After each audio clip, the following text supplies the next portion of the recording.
बिस्मिल्लाहिर्रहमानिर्रहीम नहमदुहु व नुसल्ली अला रसूलिहिल करीम अम्मा बाद।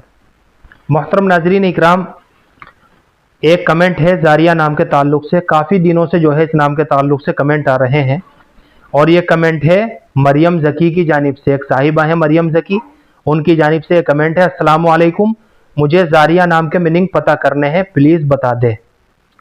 वालेकुमुस्सलाम वरहमतुल्लाहि वबरकातुहू।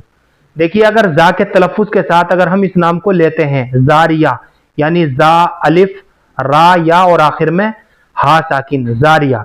अगर जा के तलफ़ुज़ के साथ अगर हम इस लफ्ज़ को लेते हैं जारिया करके, तो इसके माना आएंगे ऐब लगाने वाली। तो माना के एतबार से बच्ची का यह नाम रखना बिल्कुल भी दुरुस्त मालूम नहीं होता।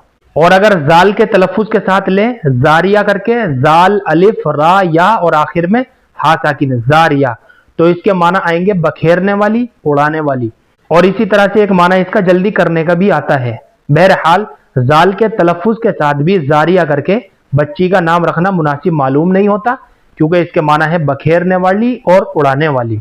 लेकिन अगर गूगल पर इस नाम को लिखकर आप सर्च करोगे जारिया को जा के तलफ़ुज़ के साथ, तो इसके माना बताए हुए हैं खूबसूरती और रोशनी। इसी तरह से एक माना बताया हुआ है हुस्न और चमक। ये जितनी भी मालूमात है ना, ये सारी गलत मालूमात है। ये जारिया नाम के माना बिल्कुल भी नहीं है। जारिया जो जा के तलफ़ुज़ के साथ है उसके माना है ऐब लगाने वाली। बहरहाल दोनों तलफ़ुज़ के साथ, जा के तलफ़ुज़ के साथ भी और जाल के तलफ़ुज़ के साथ भी बच्ची का ये नाम रखना बिल्कुल भी मुनासिब मालूम नहीं होता। कम से कम हमें ऐसे नाम रखने चाहिए कि जिन नामों के माना अच्छे हों और जिनका मफ़हूम अच्छा हो, क्योंकि बच्चे का जैसा नाम होता है उसकी शख्सियत के ऊपर उसका वैसा ही असर होता है। अच्छा नाम होता है तो उसका अच्छा असर होता है, और बुरा नाम होता है तो उसका बुरा असर होता है। लिहाजा बेहतर है कि बच्ची का नाम जारिया के बजाय सहाबियात के नामों पर रखें, ताकि बच्ची का वो नाम खैर व बरकत का बाइस बने। अल्लाह हम सबको सुन्नत व शरीयत पर पाबंद फरमाए। फ़कत वल्लाहु आलम।